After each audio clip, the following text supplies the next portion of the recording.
Again, everybody, it's Dan McTeague, President of Canadians for Affordable Energy, and thank you for engaging with us and the support you've been giving. We can continue to ensure that you get value for your money.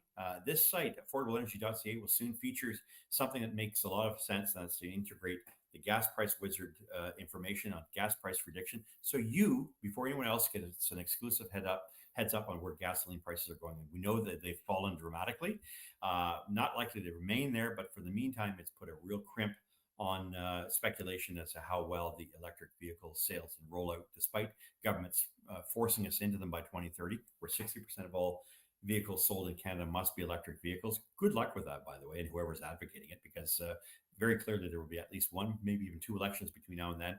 Those pushing that kind of nonsense will be shown the door, not to mention the economic devastation.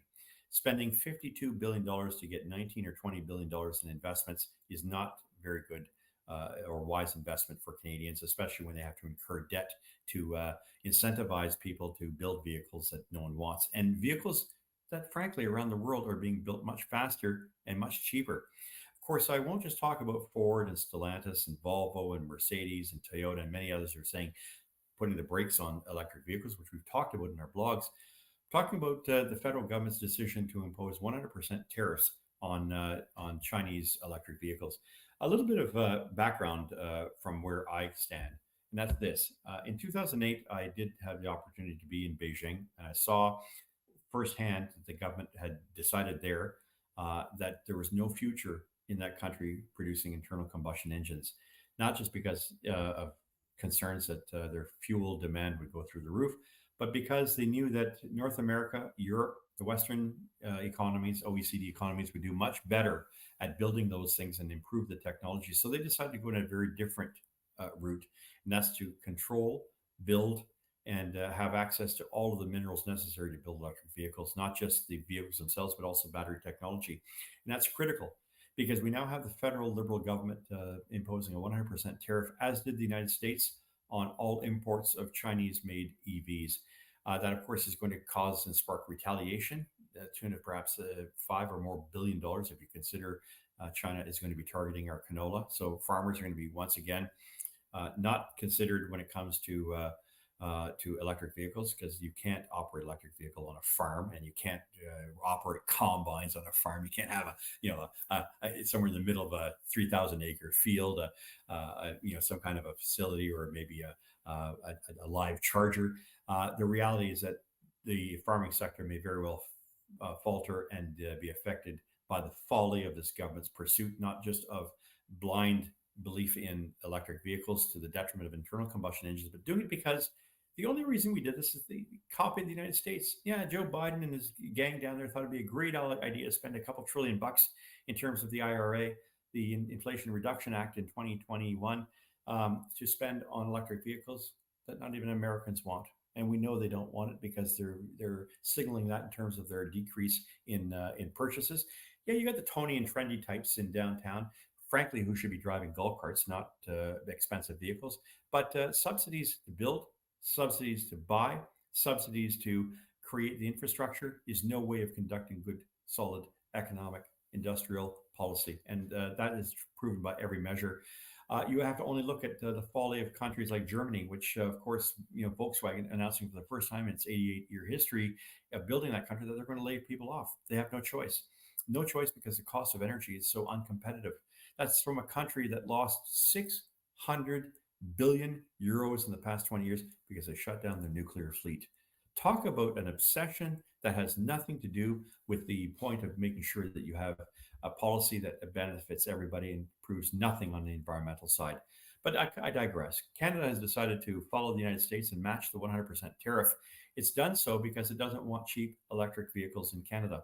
What it wants is more expensive to make, more expensive to buy, and heavily subsidized electric vehicles that are made here, again, that no one can afford, much less want, especially in a country like Canada, which isn't South America or California, where these vehicles may make more sense because it's warmer conditions and therefore the battery doesn't get misused.